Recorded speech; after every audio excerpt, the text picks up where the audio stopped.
All right. Here we go. Awesome. Awesome. We're still in the practice session. Do we have to exit or? Well, no, no, stay where you are. I'm starting. I'm letting everybody in now. Okay. Okay, Yep. and here we go. Here we go.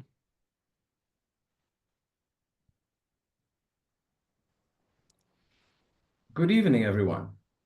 Welcome to your Canadian Mortgage Renewal and Non-Resident Real Estate Tax Masterclass, Smart Strategies for Canadian Expats. Tonight, I'm joined by two experts, the best experts I can actually find in the space of mortgages and taxes and real estate taxes and all those beautiful things that we always need to look at when it comes to a financial plan. Why this webinar is important. So most of you tonight have joined me, starting maybe 3 months ago or more, into the retirement educational webinar. What we need to look for, how do we plan for the retirement? And then you joined me and Ruby in another webinar, building again on the financial planning aspect of us as Canadian expat living abroad with lack of access to Canadian professionals that can guide us because most of us at some point we're going back home and some of us will be leaving the UAE, going somewhere else anyway. Nonetheless, having a plan is the most important thing, and there are so many big and small pieces that are put together, and these can only be handled by experts. So again, mortgage, I'm assuming most of us in tonight's event have properties in Canada, have mortgages in Canada, and the statistic shows that 2025 going into 2026, a large volume of fixed mortgages are coming up for renewal.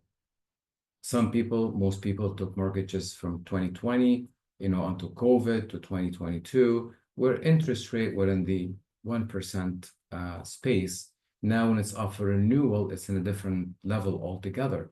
So having Paul with us tonight is a fantastic thing. Thank you so much for joining us tonight, Paul. And so mortgage renewal and taxes are not just paperwork. And this is what we will learn. And I'm not going to take too much time from Paul and Ruby, uh, but you will get to know more. And there are, as Canadian experts, we face unique challenges and opportunities at the same time. And as I said earlier, aligning those steps are important and critical for a financial plan. So the triangle, the Canadian expat financial triangle. So tonight you have mortgage strategy, Paul. We have cross-border tax planning, we have Ruby, and integrated wealth planning, that's myself. When we work in harmony, you gain clarity and control over your financial future. My role as a financial planner, I connect the dots between your financial goals, wealth, savings, mortgages, and taxes. I'm able to put them all together and bring in all the experts that need to help us make sure that we tighten all bolts for a great financial future. We do this to ensure the decisions align with your cash flow, liquidity planning, risk and retirement targets and plans, and estate and education planning. So what we learned today from our guest experts, Paul will provide insights into Canadian mortgage landscape, smart renewal strategies, and how lenders evaluate non-resident borrowers. And Ruby will break down the key tax implications of owning Canadian real estate as an expat and how to stay compliant and tax efficient while living abroad. So let's start with Paul, and he's going to guide us through the mortgage renewal landscape and how to approach financing from abroad. Paul? Thank you, Bassam. A lovely introduction. Hope everyone's doing really well. Well, I'm excited to dive into this. Just a quick background on me. Um, Run businesses for 15 years, originally from Mexico City. So moved around and, of course, live in Vancouver, British Columbia, right by Kitts Beach. And I mean, yeah, as Bassam said, there's lots of mortgages up for renewal. You learn a few things that whether your renewal is immediately or in the next couple of years, there are some tricks to expedite that and save lots of money. So we'll talk about, yeah, how do you approach your mortgage financing, tap into your equity, anything that can help you either save on interest charges, but also play offense, right? Take out equity, put it to work. I think it's an interesting time to do that. So with that, excited to dive into this mini masterclass, and I'll skip to the next slide here, and yeah, we'll get into it. Perfect.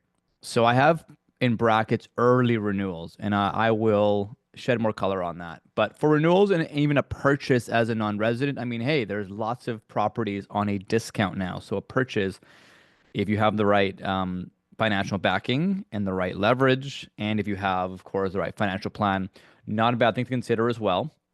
So first off the bat, big misconception. People say that you have to do 35% down payment or 50% or you can't get a mortgage if you're abroad. As of now, if you have a Canadian passport but are a non-resident and in the language of a lender you don't claim Canadian taxes, why would you? You live abroad, maybe it's New York, it's Dubai, anywhere that is not Canada, you are still mortgage eligible. So typically, you want a minimum of 20% down payment. If it was below 20, you'd be an insured mortgage, which would be, you'd have to report to CMHC and the mortgage insurer. They're not big fans. So 20%, not 35. So there's, you can go still at a fairly lower down payment. And generally, these are non-bank lenders that they're okay to take the risk on, foreign exchange, fluctuations. And basically, when you don't have Canadian income, there's complications from an underwriter perspective. I mean, I personally don't see the big difference. People having U.S. dollars is a very powerful thing these days. But anyways, non-bank lenders such as two public companies, you've got Home Trust, you've got Equitable Bank. They're two of the big players that they're okay with foreign income, even if you don't declare it in Canada. So usually they have a small premium, typically anywhere as low as actually zero point 0.3 to zero point 0.5 to even sometimes 0.75 higher than your typical Scotia or TD Bank. So really on a a average mortgage, we're talking $200 a month. Some people would imagine to be a lot more, but you know, hopefully it was less than you thought it was. Usually, beyond the monthly premium, there is a one-time lender slash broker fee. And this is called alternative non-bank lending. We're not talking prime A. I have never seen a bank accept that. I have people on rare cases have gotten exceptions from their bank, but you've got to have lots of net worth. And it depends on the season. I just haven't seen in the last year, right? So of course try your bank, but I think you'll see pretty quickly it's difficult. So, you want to have that plan B. And again, why is this? The government regulates major banks, and if you're not paying local taxes, they want to make your life hard. And that's why we're here to help you win abroad and still make sure you're winning on your mortgage and your purchase. So on the next slide, we'll talk about sort of how renewal process works. See if it lets me go to the next slide. Let me know when you guys can see it.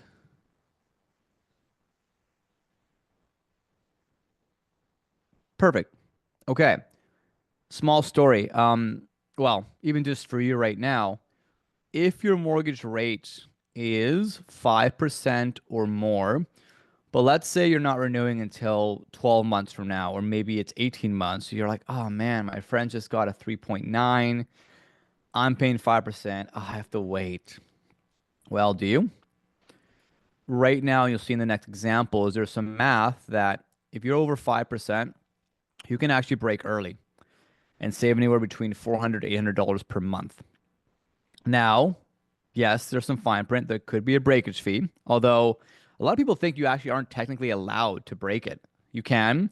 And when they say there's a big fee, well, that's where it gets interesting. And there's a unique window of opportunity right now where typically if you have a fixed rate mortgage, you're going to pay 3 months worth of interest or something called interest rate differential, whichever one is higher. If you have a variable rate mortgage, it's always 3 months worth of interest. So every month you pay principal and interest times the interest portion by three. Now, the way interest rate differential works on fix, it's a longer formula, not worth really getting into right now. But you have to know is when rates dip, like let's say you got your, you locked in at, oh, I don't know, let's say, yeah, well, you have the 5%, right? So rates right now being around 3.9. The more they go down, if you are to break the mortgage, if I'm a lender, I'm saying, well, I was making 5% off of you for at least another 24 months. If you break now, I'm going to give you a bigger penalty because I have to recover what I could have made from you.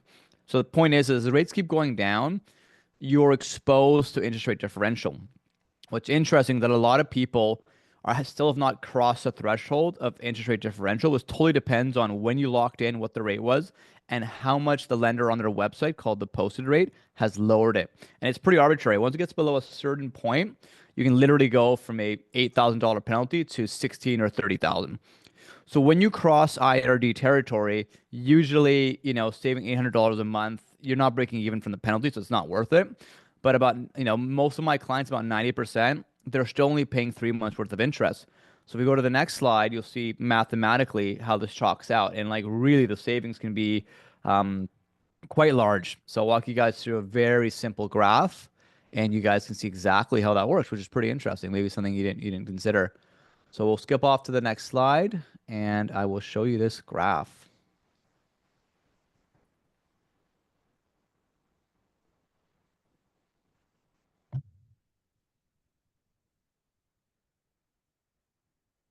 Perfect. Thanks, Bassam. So $1,300, 1320 overnight. This client was at a 6.14, paying 6,881. The mortgage was 1.1 million. It was a bigger mortgage.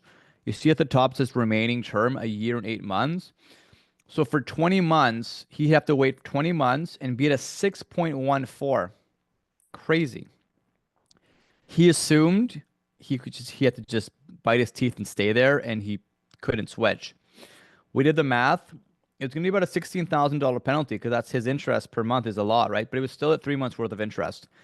So even at $16,000 of which you by the way you can roll that mortgage or that penalty rather into your mortgage. So if you don't want to be out of pocket, you'd roll it into your mortgage. You have options from most lenders. But he was gonna go and suddenly overnight go from 6,881 to 5,560. That's saving 1320. When you actually times 1320 by 20 months, even with the penalty, he's net $22,000 more profitable. If he didn't even think about doing this exercise, I'll have to wait. Unlucky me, I locked into the worst time. He would be overpaying. And what could Bassam do if you had $22,000, for example? I mean, that's cash you can do so much with. So that's one example of it. This is a bigger example, but I've got lots of clients who are saving $300 a month. Why wouldn't you? And net, they're saving 10K, 15K. Really, the process to do an early renewal is going to be half the time it took you to buy the place. It's quick. So, yeah, talk to me or your local trusted advisor and do the math on it. It's very easy to see if you've crossed IRD territory. Again, there's still a unique window. The more they drop rates, that window collapses for most people. So be proactive. Even for me, send me your mortgage statement. I can tell you very quickly on our calculator if you have money to save or if it's too late. And if it is, that's okay. At least you tried, right? So that's it around early breakage. So we'll go on to the next slide, and it's all about if you're sitting on equity. What do you do if you're sitting on equity? How do you access it, right? Especially if you want to use it for investment purposes, paying off other debt. So, Bassam, I'll see if you can quickly go to the next slide. And yeah, we'll talk It should about be okay, Paul. what's that? Right? You should be okay to go to the next slide. Okay, now it's working. Thank you. Yeah. Yeah, I'm not touching anything here, so you Don't should want be to put good. you to work. Thanks. Okay, so it's good now. All right, so sitting on equity, what do you do to refinance? Why do you want to get a refinance? Well, what I just showed you is technically a refinance. You're changing the structure of your loan, you're switching lenders, you're getting a lower rate, but you don't have to stop there. You can also, at the same time as you switch and get the lower rate, well, by the way, you can actually do a big prepayment which does not count as your 20% limit per year. So that's a sneaky way to pay down your mortgage. If that's your strategy, you might be the other way around. Now, I don't want to prepay towards my mortgage. I'll make 8% in the market. Why would I do that? So, but you've got options, right? So you can sneak in early prepayment. You can lower the rate. You can pull out equity, which is, of course, the other direction. Invest it and or put it into paying off more expensive debt, 10% debt, credit card debt, car loan debt, you name it. So the mechanics for it are, as we talked about, you can just literally lower your rate. You can do a temporary second mortgage. So, for example, if you're still, let's say you don't refinance and you're like, Paul, I'm still at that COVID rate of 1.5. I've got a year left. I need the money. I definitely don't want to break my mortgage. There's no point, right? Um, so that's when you put a second mortgage behind it, and that is a way to access your equity. Of course, the cardinal rule is that you must always own at least 20% of your home, or the loan to value has to be 80%, right? So if and right now appraisals are appraising very low, so they're going to give you 80% of the current appraised value. Lots of clients who are trying to take out equity, especially taking out equity to cover the breakage fee on the early renewal, they're falling short because the values have either stagnated or they've gone down. So just by the way, you always have to have 20%. So yeah, a second mortgage may not be feasible, or if it is, it'll be very small. If you don't have at least 20% after you take out the equity, that's like your floor. Just by the way. Another more like, and that's you take a tranche of let's say $100,000, and maybe that's something you have, and especially if you know you need to pay something off right away. There's an investment that's urgent. You know the exact sum. If you're doing rolling investing or you are paying off debt over time, and you kind of want to access it on a revolving basis, like a line of credit, there's a couple lenders who have an equity visa. Literally, it's like a credit card, and it's used the same way, paid off as quickly as a credit card, used but in small chunks, but it's tied to your equity. So instead of taking a big tranche where you're like, oh, if I take out 100,000, I only need 20,000 now, but I might use the rest later. But I'm getting charged 9%. Use the Visa. It depends on your credit score and how much equity you have left. They have a kind of a sliding scale in price. But for as low as 7.5%, you literally have a Visa tied to your home equity you can use for, whatever renovation. So that's kind of an interesting mechanic most people don't know about. So you do have a lot of flexibility on accessing your equity, whether it's through a refinance or a second mortgage and or Visa. All right. So this is one you may have heard about, especially from folks like Bassam and even Ruby. So the Smith maneuver, for those who don't know what it is, it's a refresher, on what it is. Canadian guy, 40 years ago, I mean, they found a loophole, and really it's something that even the CRA fully admits you can do, and they encourage it. It's you can take out equity, and the definition is if you're borrowing money to invest, they want you to do that as a government, and you get tax write-offs on the interest you're paying. Now, your equity, if you think about it, it's just sitting there. It's like having money in a low, interest savings account. It's not doing anything for you. Yes, it's nice to have equity because you're a better homeowner. You've got more of your property. It feels good. And you can also take it out later if you need on a strategic refinance. But that's a lot of work, and that's only once in a while. So the idea here is at a very high level is if you have a HELOC, so a home equity line of credit, remember, as long as you own 20% of your property, you can take out the rest. If you own 40% of your property, you've got 20% of equity just sitting there. So the thesis here, and it's not for everyone, by the way, it's a long-term strategy, is you can take out your equity and put it into the markets or into an asset that makes you money. And the idea is that yes, you're taking it out at let's say prime plus 0.25. So we're talking, for example, 5.2. And as long as the asset you're putting into is making more than 5.2, or let's say a year from now you're taking it out at, 3%, whatever it is why not have compound interest on equities or ETFs make money for you over time than just have the equity do nothing. So as long as you have a long-term strategy, you don't need the money short term. We all know that's, especially the last couple of weeks, that would have been a problem with the markets. So you can actually automate it so that every time you pay your mortgage off, let's say you have $1,000 of more principal that you own or equity, you can automatically pull that out on the HELOC, put it into your ETF, and that thing is just compounding, compounding, compounding. So what happens after 10 to 15 years of compounding? There are literally folks who suddenly have $500,000 they would not have had before, and they use that to then just pay off the mortgage, and they're paying it off in half the time, right? So like, it's a long-term strategy. I think it takes a bit of time to set up, but if you're a bit more risk loving or less risk averse, it's a great one. And of course, the interest you pay on the HELOC, that's written off. So you have a write-off on the interest, but also you're using the equity and putting it to work and you're compounding over time. So yeah, like it's something that is definitely worth considering. You can talk to Bass and myself. But yeah, another way to use your equity, easily overlooked.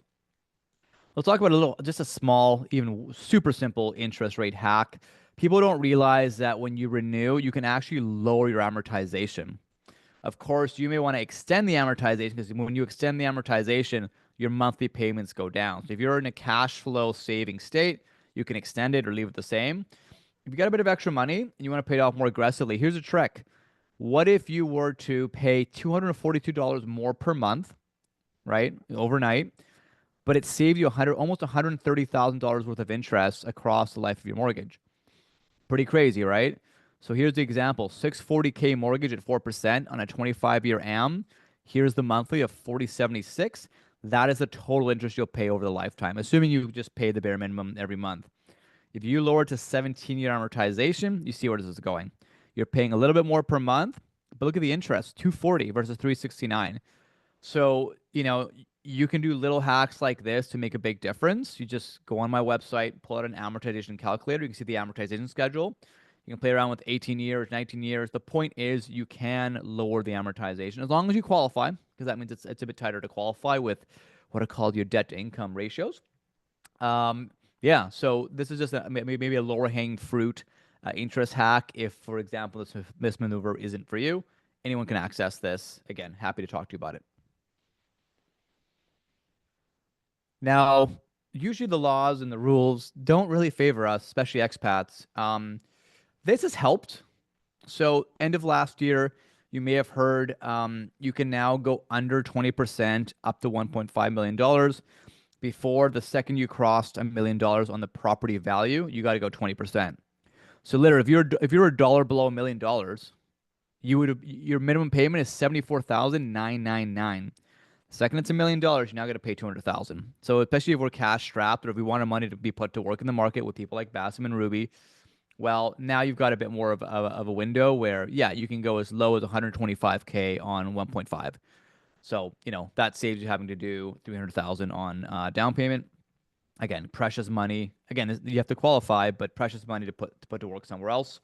FTHB, that means first time home buyers. If we have any of those here today or in the recording, um, you know, before with anyone really, you can, if you're under 20% down payment, so you have an insured mortgage, CMHC backed, yes, you're paying CMHC fees. You could only do 25-year amortizations.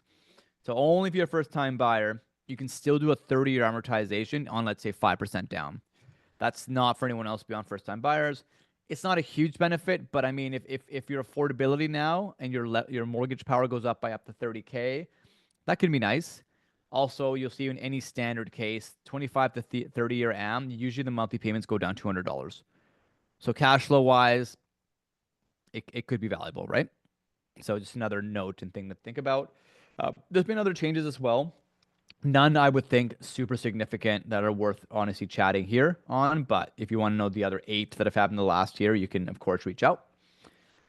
Where are rates going? So right now you can get a 5-year as low as 3.79 on the fixed side. Variable has now crossed the 4% threshold as well. We did not get a rate cut this week, so you can see that stayed stagnant. It was the first non-rate cut in pretty much a year. The next one's June the 4th, so we'll be watching anxiously, and of course we'll see where inflation's going and unemployment, and it seemed like things were a little bit hot this month. I mean, they did take off the GST tax, right? So we'll see. A lot of people think it should have happened, another 0.25. It didn't. We still have four more chances for the end of the year. And there's a prediction that the next one's going to happen as late as October, but it could happen earlier. And everything in black here is just a prediction. But yeah, interesting times, way better than a year ago. So lots to be grateful for. Um, on the next slide here, in terms of the interest rate forecast, by the way, you can just Google this. If you Google the market participant survey, every quarter they put together, the 30 top economists and financial experts, and they basically pool them on where they think the overnight rate's going to go. So right now we're still at 2.75. Some of them predicted it'd be a lot lower than it is now. It's not. But a lot of them think it's going to be stagnant next year. Hard to say. It really changes by the month. But you Google that. That's, I think, some of the better predictions you'll see. But they all think it's going to go at least down another 0.25, right? It could be any time as July, etc. So we're going to be hovering high threes for a while is the prediction. Again, rates can go up. If inflation gets triggered through the trade war, it'll go up, right? So you got to really, understand your game plan and play conservatively if you think it's going to be pinching you overnight. Key takeaways, look at this. So remember, as a non-resident, you can renew or early renew slash refinance with minimum 20% down payment or equity. It doesn't have to be 35 or more, which can be very useful. There is a closing window to profitably save up to $1,300, as we showed in the example. If you have at least a year left and you're at 5% or more, send me your mortgage statement and I'll tell you in 3 minutes if it's worth a conversation. It might be too late and that's fine. Just hold on and be smart with your savings, but do not sit on your hands. You can be proactive. And my job is to make it very seamless and time efficient to see if there's a way to save on your hard-earned money, right? That's what it's all about. That's why we're here. 3 ways to take out equity. You can do it, of course, to get a lower rate. You can do it to invest. You can do it to pay off debt. The rate forecast right now is, yes, hopefully it'll go down by another 0.5. Most people are saying 0.25. Let's see where things go. But yeah, now's a good window to just relook at your finances, make a move with it, and yeah, be proactive. That's why we're all here. Again, lastly, with me, yeah, 15 years running businesses. Love working with expats. Lots of my friends have worked at awesome tech companies around the world. They're making USD or higher currency than Canadian. They still want to have exposure here and they want to have a nest egg as well. So we do a lot of that. We really work a lot with business owners. Some business owners even want to buy multifamily buildings. They want to buy businesses. That can all be financed, right? So at the end of the day, for us, it's about taking a complex lending situation and making it a profitable mortgage. Everything is about profit. It's dollars and cents. Because again, I want you to talk to someone like Ruby and Bassam and make sure that your money can actually be put to work. So I help you play defense, basically. That's always the key for me. Thanks again for tuning in and look forward to answering more of the questions. Hopefully some of your questions got answered along the way. And yes, there's lots of ways we can get in touch. So again, thank you for your time.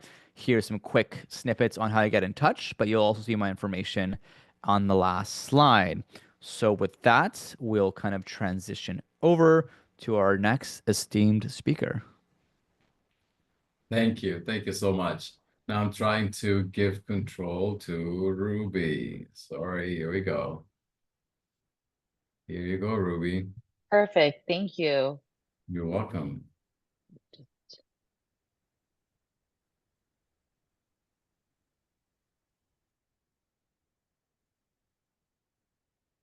Ruby, give me just a moment. I need to see if we have questions that I need to open the.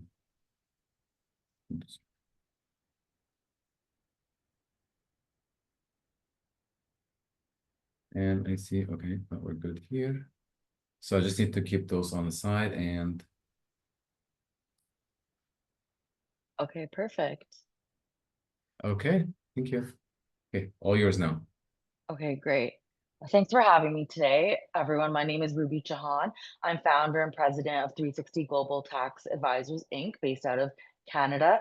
We are a Canadian accounting firm specializing in non-resident tax implications related to departure planning, tax residency, departure filings, post-departure tax requirements like earning rental income, pension income, etc. And we have a dedicated realty tax division helping with rental income, sale of property, GST, HST rebates, and more. And I'm really looking forward to today because many Canadians typically keep their Canadian real estate or invest back into Canada because they want to put their money into safer places, potentially where there's long-term growth. And sorry, Bass, can I see the screen minimized? Oh, The presentation minimized. okay, let go.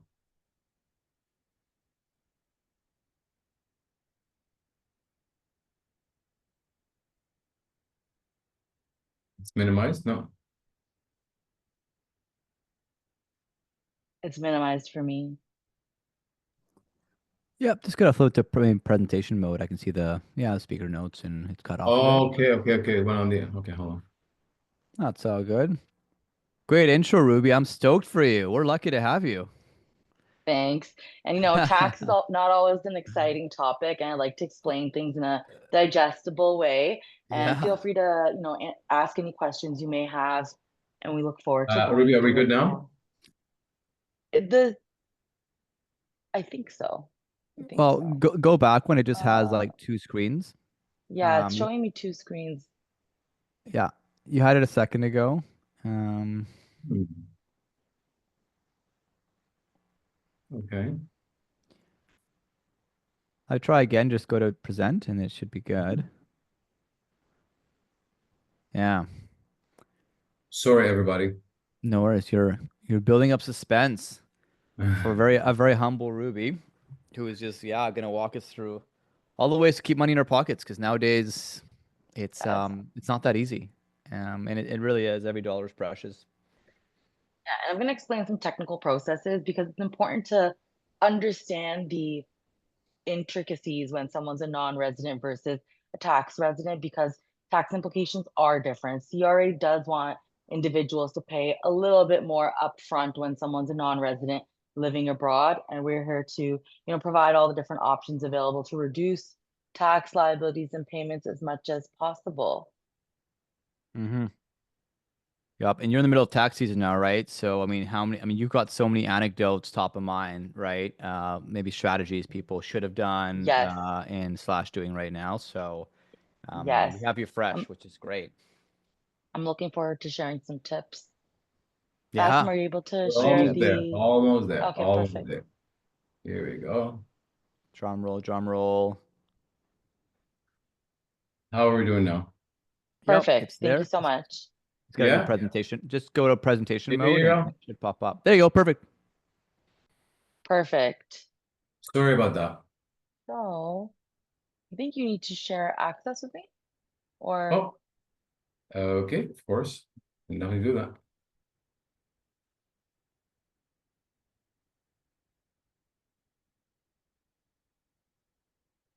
okay, perfect. Here we go.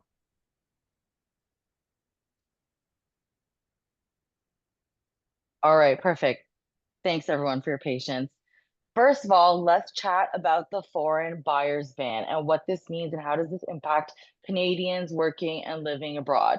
So the foreign buyers ban came into play in 2023, right after the height of COVID, and a lot of people buying properties and the values going up, and there were insane bidding wars, etc. The government has come up with the foreign buyers ban because we don't want speculators purchasing property and leaving it vacant and available for no one to use here in Canada. The government wants properties being used, rented out, and people living in them, and them available to Canadian citizens, most of the time in Canada, and of course Canadians living abroad. The key takeaway from the foreign buyers ban is it does not apply to Canadian citizens and permanent residents wherever you live in the world. It applies to foreign nationals and foreign entity corporations. There are some exemptions for refugees, temporary residents, etc., if living and working in Canada. The key takeaway again is if you're a Canadian citizen or permanent resident, which I would assume most individuals are here, this does not apply to you.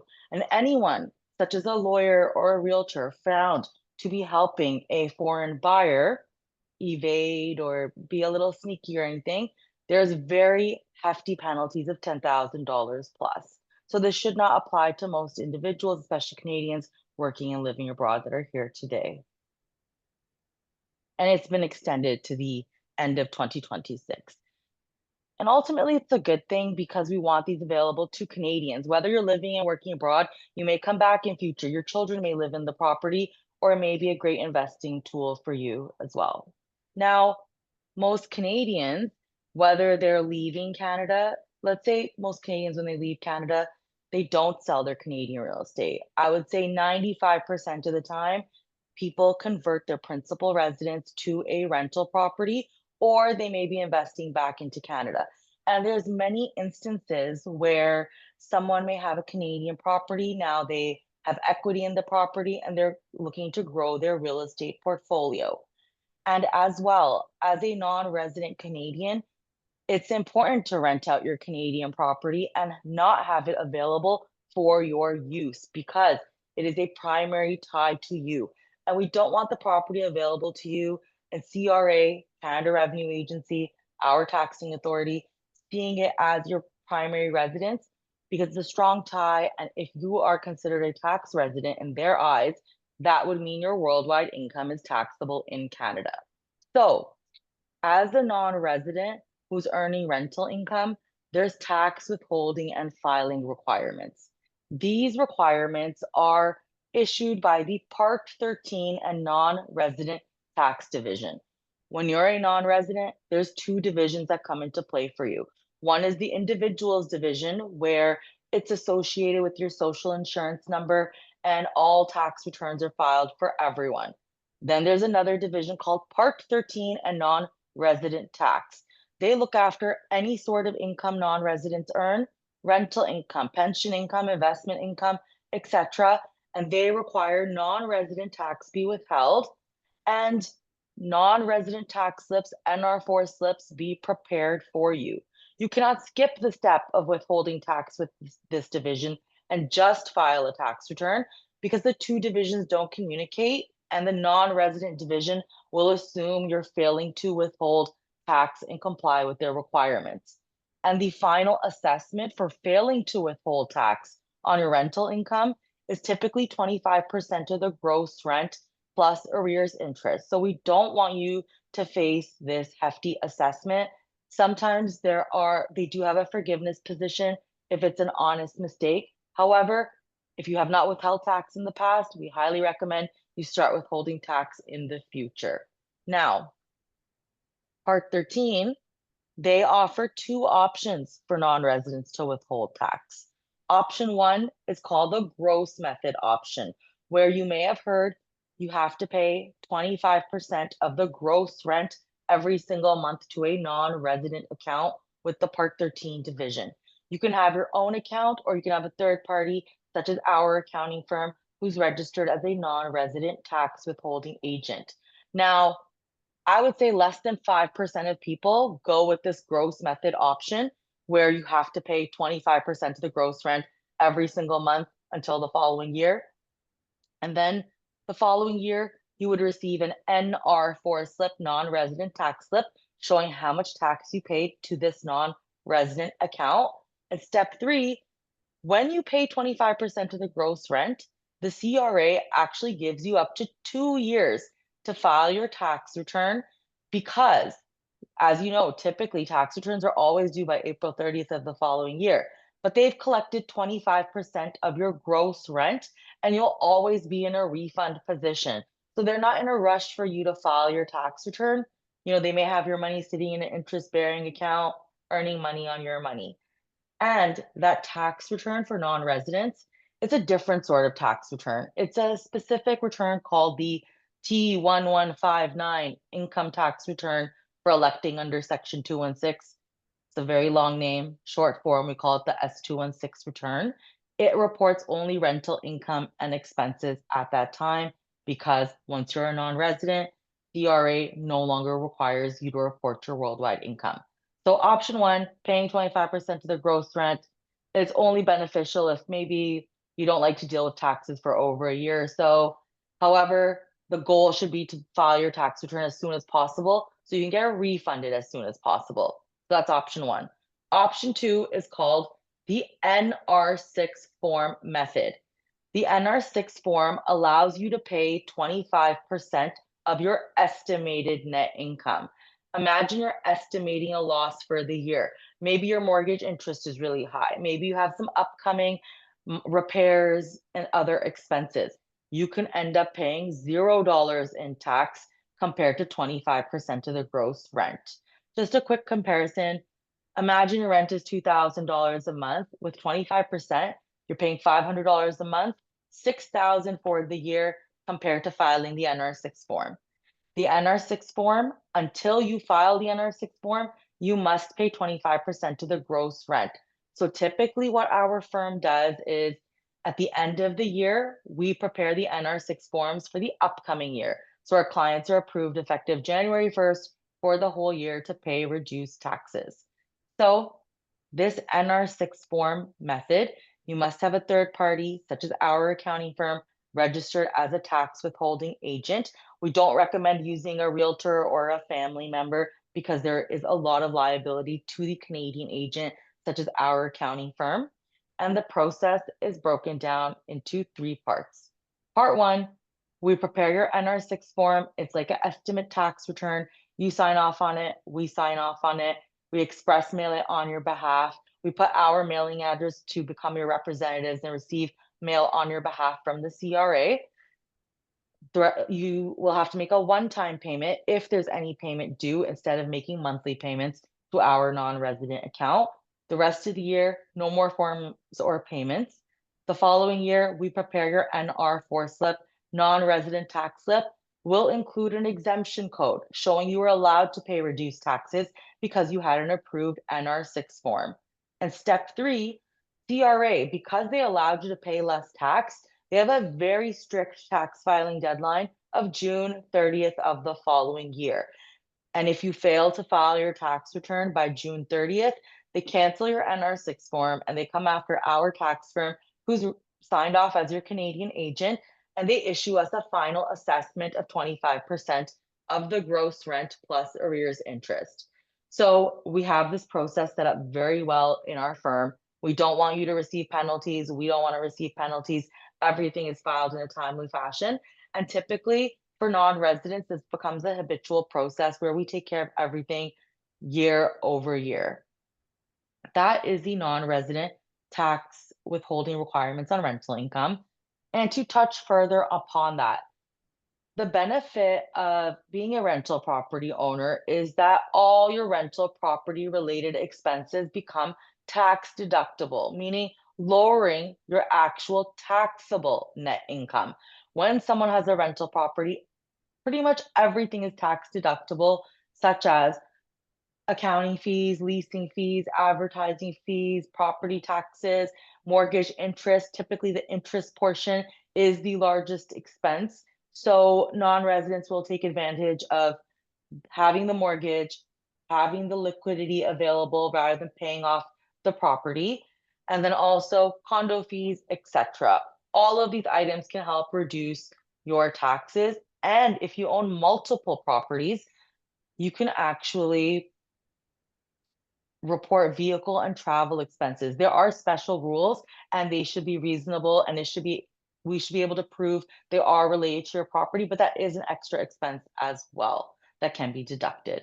That is rental income, and we help individuals across Canada living and working across the world, UAE, Qatar, Bahamas, etc. That is rental income. So, sorry, just to sum it up, the process can sound very involved with multiple forms and filings. However, we take care of it all. You don't have to worry. We will always follow up with you. And our goal is for you to pay as little tax upfront. The whole purpose of the NR6 form is to pay as little upfront. And then when we file your actual tax return showing your actual and final rental income and expenses, if you didn't pay enough tax upfront, we'll let you know to pay the amount by April 30th. If you paid too much tax upfront, you will be in a refund position. That is rental income. Now, another situation someone may come across is selling property while abroad. And when someone sells property, and allow me to reword this, I'm going to say the word disposes.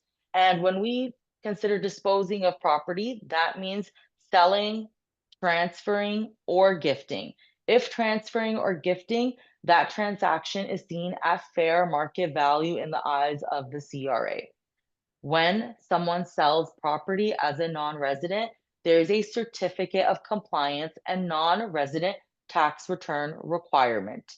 The certificate of compliance applications, they calculate 25% of your net capital gain, and they include various forms in case it was your principal residence and there's a portion of ownership that is exempt because of the principal residence exemption plus 1 year rule. There's forms for rental property, etc. in there.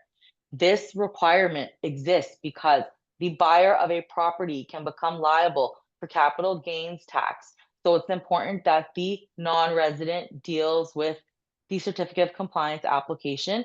And you will notice your lawyer and your realtors always asking you to confirm where you live. And that is because these rules come into place and both the lawyer and the accountant come into play in this situation. So the process is certificate of compliance applications must be submitted within 10 days of the closing, or there's penalties of up to $2,500 plus arrears interest. We start working with your lawyer, your realtor, you at least 30 days before closing to gather all the required documents. At closing, your real estate lawyer is required to hold in trust 25% of the gross proceeds of sale, meaning the total sale price. For example, if you sell for $1 million, 25%, 250K is with your lawyer in the trust account. We don't want your lawyer to send that money to CRA because it takes a very long time to get money back from the CRA and tax returns have to be filed. That may be in the following upcoming year after the sale of property. So then we work with the CRA for them to issue a letter to share with your lawyer saying, hey, lawyer, please hold on to the funds in trust until CRA actually asks you for any payment. In case, for example, imagine it was your principal residence and you just sold it and there's $0 tax liability. We would not want your lawyer to send that whole 25% of the sale price to CRA. So lawyers holding on to 25% of the sale price, the applications are submitted, a CRA agent is assigned. Luckily, we are able to actually correspond with the CRA agents through a special portal. And I have worked with the agents a lot, so we actually know each other a bit because we do a lot of these applications. CRA will receive payment after they ask for payment of 25% of the net capital gains. Once they receive payment, they will issue the certificates. Once the lawyer receives the certificates, the rest of the money the lawyer is holding can be released back to you. That's part one of the process. And two caveats. One, currently CRA takes minimum 6 months to issue certificates. That means for 6 months, you do not have access to the 25% of the gross sales price the lawyer is holding in trust. And you have to consider the withholding to determine if you have enough funds to pay off the mortgage, if you are looking to reinvest in another property, etc. Two, as per the Income Tax Act for rental property, 50% of the gross sales price can actually be withheld. I have to disclose this, but I would say less than 1 out of 100 times do I see this. And if this is brought up by a lawyer, we share across the applications to ease any concerns. I've never seen even 25% of the gross sale price be due as tax. So a lawyer may bring that up to you, especially because a buyer's lawyer may be concerned that you are a non-resident. However, we can always speak to your legal team. We can always provide a letter advising that we agree that 25% is sufficient for the holdback. So that's part one. And also, side note, for Quebec properties, there are extra requirements. There's Revenue Quebec filings and also CRA filings. And for Quebec, there's an extra 12.875% withholding. So for properties in Quebec, the lawyer is going to hold 37.875% in total until the certificates are issued. So part one is done. Let's assume certificates are issued now. 6 months have passed. The lawyer has released the funds back to you that were held in trust. The following year, you're required to submit non-resident Canadian tax returns. These are different than the rental returns we previously talked about. On these non-resident returns, selling-related expenses are included, such as realtor commission, legal fees, accounting fees. This will lower your gains substantially, especially when realtor fees are typically 5% or so of a selling price. Now the capital gains have been lowered with the selling related expenses, and only half the gain is actually taxable at your graduated tax rates. So what happens is typically once the return is processed, you would receive a pretty hefty refund back because they collected too much at the time of the certificates. And for CRA and RQ, both non-resident tax returns would be required. Now, one other item I will add to this is when we're selling and there's actual cash involved. However, if there is a future transfer or gifting, there's no actual cash involved to pay off a potential capital gains. And technically, the lawyer is required to hold 25% of the fair market value. So if someone is planning to transfer a gift or property, we recommend submitting that certificate of compliance applications 6 months in advance so that so that the actual transfer date hasn't arrived and the lawyer doesn't need to do the withholdings. Meaning applications are submitted within 6 months beforehand of the transfer. CRA will ask for a payment and you can make the payment directly to CRA, and then the certificates will be issued in time of the transfer. Now, I'm sure people have questions about this process. It is a long process, and the process, I would say, takes over a year and a half. The main concern in this situation, I would say, is the withholdings by the lawyer for 6 months of 25% of gross proceeds of sale. And one more tip, and I'm going to go over a calculation. Sometimes it's actually beneficial to sell as a non-resident versus a tax resident. While yes, the certificate of compliance process exists, if you were selling as a tax resident, what that would mean is that your taxable capital gains would be added to your taxable employment income and any other income from Canada, meaning that could have put you in a higher tax bracket. So at the end of the day, you may be better off selling as a non-resident versus a tax resident. Of course, it depends on the use of the property, if it was a rental property, etc. Now, and feel free to ask any questions you may have in the chat.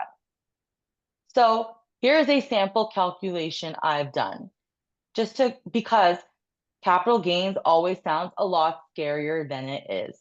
So in this situation, someone bought a property for $816,500 in 2016.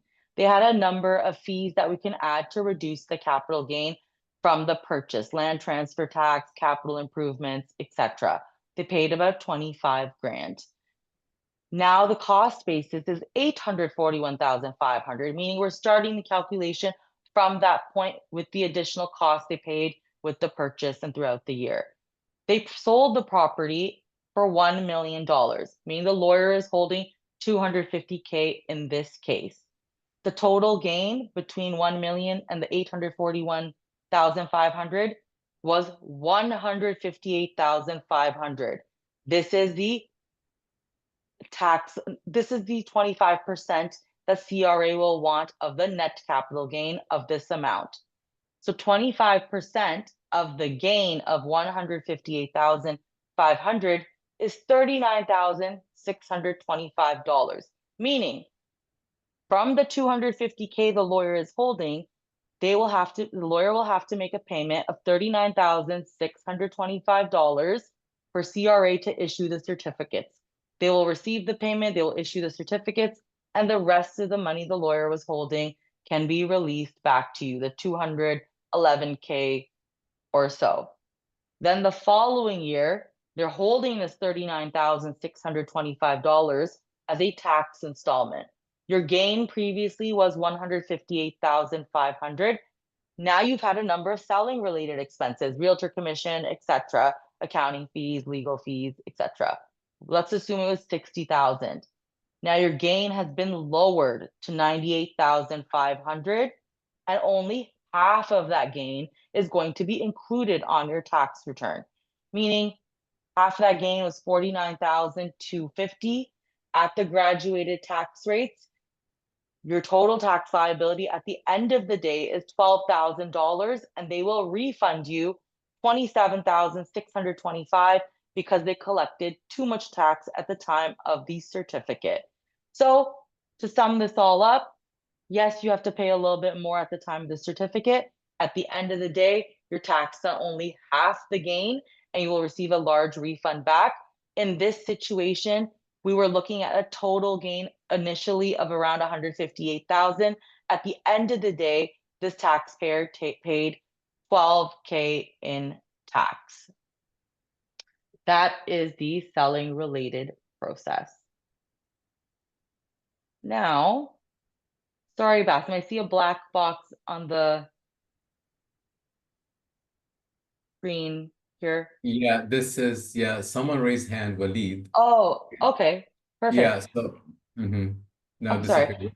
We'll answer all the questions in the Q and answer section at the end. Perfect. And I just have about two more slides. So, as a non-resident or in general, any buyer of property, you may either be buying resale or pre-construction. Resale, there are no tax implications, meaning paying GST, HST on the purchase because it's not from a new builder. When a property is purchased from a new builder or it's newly constructed, there is a tax requirement from the builder. Now, typically, when someone purchases pre-construction, for them to live and reside in the property, the builder would not charge tax and they would apply for a new housing rebate on your behalf. And it would be in your statement of adjustments that you're not paying extra for that and the builder has applied for it and credited you the rebate on their behalf. However, when you're purchasing property not as an end user, whether you're a non-resident or a tax resident, you're required to pay tax at closing. However, for rental property, there is a GST, HST, new residential rental property rebate available.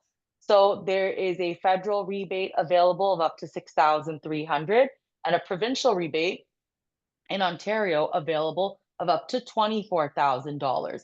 The key item is that the applications must be submitted within 2 years of occupancy or closing. Unfortunately, there's many investors and buyers who were not aware of this rebate and have missed out of $24,000, a huge chunk. So this rebate application, there must be a lease in place at fair market value with proof. The closing or occupancy must have taken place. And typically, luckily right now, I'm seeing CRA provide rebate refunds within 8 to 12 weeks. So they are being processed pretty quickly. And other provinces such as Nova Scotia, New Brunswick, etc., also have other rebates available for pre-construction. And lastly, there's a new tax in Canada. It came out about 2 years ago. It's called the underused housing tax with a 1% tax on the assessed value. Typically, Canadian citizens and permanent residents are exempt when the property is owned personally. Now, if the property is owned through a corporation or a trust, you may be considered a quote unquote affected owner. There is a quiz on the CRA website we always recommend doing to see if you're considered an excluded owner or affected. If you are, though, an individual owning property, like I mentioned, personally, as a Canadian citizen and PR, you are exempt. Let's say if you are an affected owner and you are a non-Canadian citizen or not a permanent resident, there are multiple exemptions available on this 1% tax. If your property is used by personally, if it's occupied over 180 days, if it's being used for employment, accommodation purposes, etc. Again, the CRA has come out with extra taxes because we don't want properties being vacant and unused. And to add to this, so this is a, let's say, CRA income tax return, underused housing tax. But on top of this, there are additional potential taxes you should be aware of. For example, in Toronto, in Vancouver, we have vacant and speculation taxes or vacancy taxes that are issued by the cities and provinces. Those are not considered CRA income taxes, rather property taxes, etc. So when speaking with your realtor when purchasing property, in addition to, let's say, if you're exempt from the underused housing tax, you always want to check what other taxes are applicable in those areas that you're purchasing, because they may not always be related to income tax. And the another item I would like to mention is Airbnb. Having short-term rental property is very different than having long-term rental property. Rentals under 30 days are considered short-term, and GST, HST is applicable. Typically, let's say Airbnb, Verbo, etc., they will charge GST, HST directly. A key factor is that if you earn 30K in any 12-month period, not tax year, but 12-month period, you are required to collect and remit and have your own GST, HST account. And so our tax firm, we help with all these Canadian tax implications. Feel free to reach out to myself or check out our tax firm, 360globaltax.ca. And we're happy to always have an initial call to review your situation and discuss next steps. So Bassem, I'll hand this back to you. If anyone has any real Thank you. estate questions, feel free to reach out, and let's go into the case studies. Right. Well, I have a number of questions, on the question side, and I'm going to skip the section for. Give me a second. I'm going to skip the case study just to respect everybody's time because I believe we've gone over the hour already, and I'm sure many of our attendees tonight, did not budget to stay here for longer than an hour. So I'm just respectful of everyone's. I'll keep it. I'll pass the case study anyway because then we're going to talk a lot more about other things. All right, so putting it together, so this is how we connect the dots. As you can see, the mortgage decisions impact the cash flow on the investment and the flexibility. Tax strategy affect liquidity, growth, and residency. Your financial plan ties everything together to serve your long-term goals. So it's not about the rate, it's not about the refund, it's not about the paperwork, it's about the results. So I'm moving a little further, as I mentioned, faster, as I mentioned, respecting everyone's time. And I want to get to the Q&As. And again, so everything is about the strategy at the end of the day. We're happy to address any question that you have. We're happy to help you through your journey as Canadian expat in the UAE. We're Canadian professionals helping Canadian expats, and we have access to all the information and all level of everything that we need to put together, resources to help you out in your financial journey as a Canadian expat and beyond. And at this point, I'm going to go to take a look at our questions. Okay, so I have here. Okay, so let's get to the questions. All right, so here's a question. I believe this question is for Paul. Paul, the question, it says, is the Smith maneuver open to non-residents? Yep, great question. I mean, it is, and there's some nuance around exactly how you're claiming taxes and the property on your equity, but it's more difficult than if you're local because there's just more forms you got to fill out. But yes, it is something you can explore with your financial advisor, tax accountant, and mortgage broker. Thank you. The Great second question. question, yeah, sorry, thank you. The next question, again, it is for, okay. Yeah, it's for Paul again. If I'm self-employed in Canada, is there a tax benefits of owning a residential property under the business as opposed to a personal asset? Yeah, so most people will usually own it under their holding company, which is not your operating company. That's where you're taking in cash flow, etc. And yeah, there's definitely tax benefits. Depends how much of the money you would use from the rent. But yeah, you can put under a holdco, and many people do it. Now, not every lender supports buying a mortgage under a holdco, even though you're personally guaranteeing it, by the way. But yeah, definitely worth looking at that. And usually, if you're building a portfolio, it's pretty standard to have a holding company.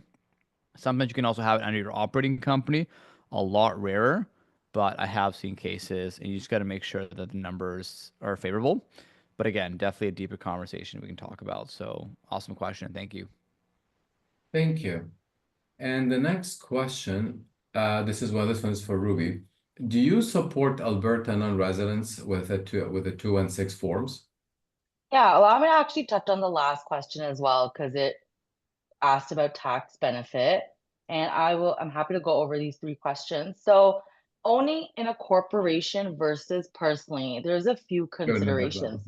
Mhm. Oh, sorry, you can hear me? No, no, I can hear not. Sorry, go on. Oh, perfect, perfect. So when we think about owning a corporation versus personally, there's a few considerations. Let's say you're a non-resident now and you have a corporation, you're 100% shareholder. The corporation will be considered a non-resident corp as well. The same rental tax withholding filing requirements, such as 25% of the gross rent or filing NR6, apply to both corporations, non-resident, and individuals. So the tax withholding and filing requirements on that are identical on top of the T2 corporate return. However, when it comes to selling property, owning it personally, you can sell it with a capital gain. Per plus, you may use the principal residence exemption as well if you own it personally. However, selling it as a corporation, CRA may tax you higher on the corporate passive income rates. Plus, they may consider it business income instead of a taxable capital gain, where only half the gain is taxable. I would say owning a property in corporation may be more beneficial if you own multiple properties, if you have employees, if you want to keep the funds in the corporation. It's a more in-depth chat. I would say owning it personally is more simpler. It's more about the long-term plan. Now, do we support individuals in Alberta? We support individuals all over Canada, including Quebec. We work with Revenue Quebec as well. So feel free to reach out. Happy to go over the detailed process for you, next steps, and what you can expect with regards to your tax requirements moving forward. And the third question, what if an individual moved out of Canada and rented their primary property? This is a great question. So I want to go over it step by step. So typically when you leave Canada, you are required to file what we call a part year Canadian departure return. That informs the CRA you're now an immigrant. It's different than a regular resident return. So number one, I would say always double check the correct tax return has been filed. When you become a non-resident on that departure return, there are additional forms and disclosures. For example, as a non-resident, you're required to report Canadian property ownership on a form called T1161, List of Properties by an Immigrant. Failing to submit that form by April 30th of the following year you moved out results in a penalty of $2,500 plus arrears interest. So one, ensure the correct forms about your property and departure are filed. Two, if you convert your principal residence to a rental property, whether you're a tax resident or you are becoming a non-resident, there's an election you can file. It's called 45-2 election change in use, informing the CRA the change in use has happened. And it allows you to, if you're a resident, defer the change in use from PR to rental property, meaning you can avail the principal residence exemption as a resident for an extra 4 years, meaning no capital gains tax if you sell as a tax resident within 4 years if the election was filed. Two, if you're becoming a non-resident and the change happened the year that you left, we would file the 45-2 election with your departure return so that you can still use the plus 1 year rule in the PR exemption. Otherwise, if the 45-2 election is not filed, when you sell the property down the road, they may use the fair market value instead of the actual purchase price and adding the principal residence exemption. They may use the fair market value as the cost basis to calculate your capital gains. So, two, check if 45-2 election was filed or not. If it's not filed, it's not a huge deal because we can use the fair market value for the sale item for calculating the sale capital gains. Three, now often non-residents have moved and maybe they haven't looked into their taxes or maybe they haven't been advised properly by their accountant because actually most accountants don't specialize in non-resident and departure items. So a lot of our own clients are accountants and CPAs and we work with specifically these non-resident tax implications. Often people are not aware they were required to withhold non-resident tax, or they have missed withholding non-resident tax. And unfortunately, typically CRA will not reach out to you about this. What happens is when you sell your property down the road, that's an opportunity for CRA to look into your file and say, hey, did this non-resident withhold tax? No, they didn't.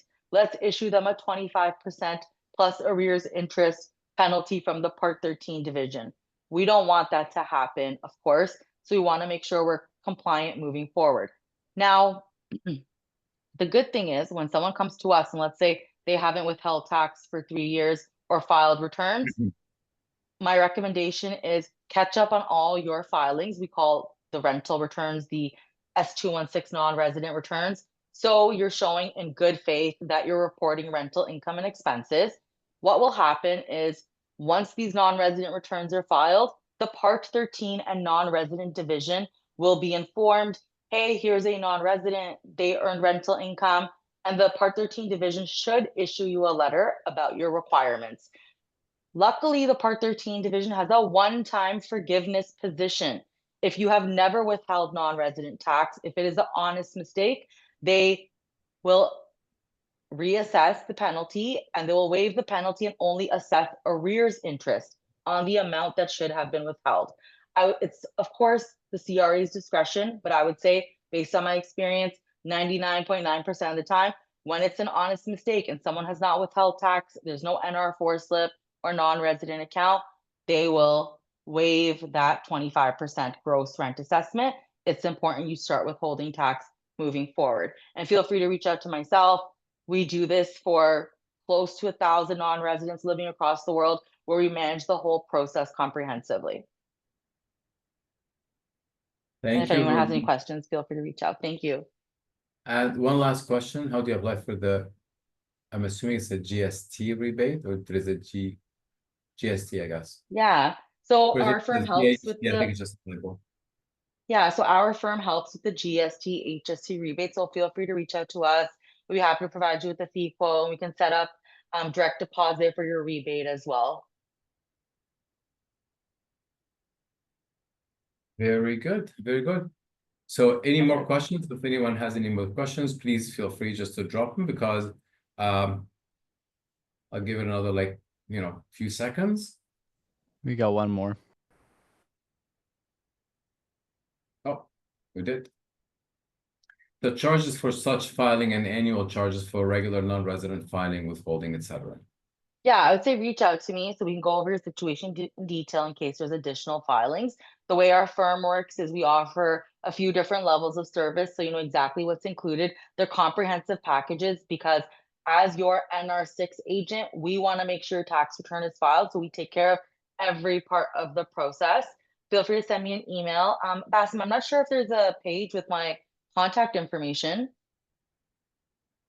Okay, perfect. There's a Oh, hold on. black box in the Yeah, screen. I know. Don't worry, I'll get that. 1 second. Perfect. Here we go. Here we go. So yeah, if you can take a picture, here are our contacts, and I will follow. Actually, my office will follow with email, with further information and contacts on Monday. And sorry, one last item. Sorry. Also with the NR6 form, because it So can't be private, you have to backdated. move this one. Sorry, with the Ruby. last question. Sorry, with the last question. You want to have your NR6 form submitted as soon as possible, so it's approved as soon as possible. Because we're still within April, they may still approve it effective April 1st, meaning you'd owe 25% for January to March. Otherwise, the later in the year, they may approve it May 1st, etc. So it's important it's filed as soon as possible. Thank you. Sorry to cut you off. No, that's good. Perfect. Okay, Thank now you, this everyone. We got form is another just for, one. yeah, we did. And we'll take this one as the last for now.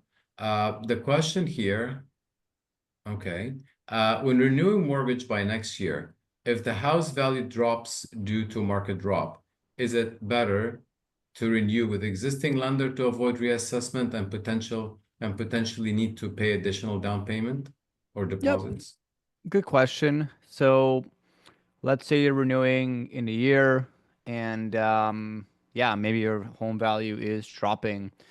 Depends on how much equity you own, right? But yeah, if prices keep sliding, then you're gonna have a lot less mortgage you can that you'll actually have, or you might have to put in new additional equity. The more you wait, but then it comes down to, well, yeah, so like if you have a high rate, for example, again, we talked about why you want to renew early.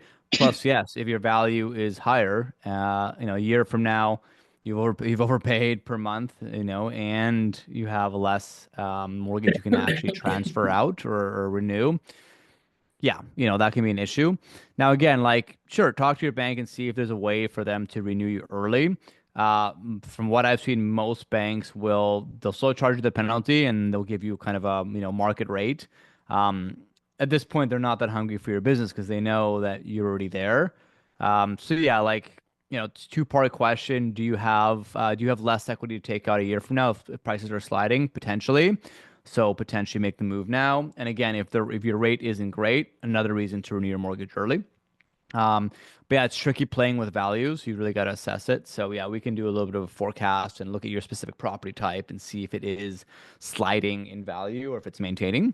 But yeah, big thing there is don't get comfortable with your existing lender. Make sure you know who else is out there, who's hungry for your business, what rate's going to make the most sense, and also what terms. Do they have a HELOC?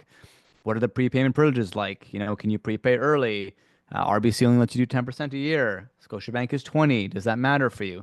So definitely look beyond rate. As Basem said, it's about results, not rate, not returns, right? Just like what are the results? But yeah, great question. It's a bit of a tight scenario, looks like. So hopefully it doesn't affect you too much. And again, reach out anytime.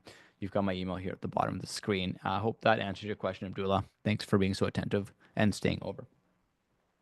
Thank you very, very much, Paul. And thanks everybody for joining us this evening.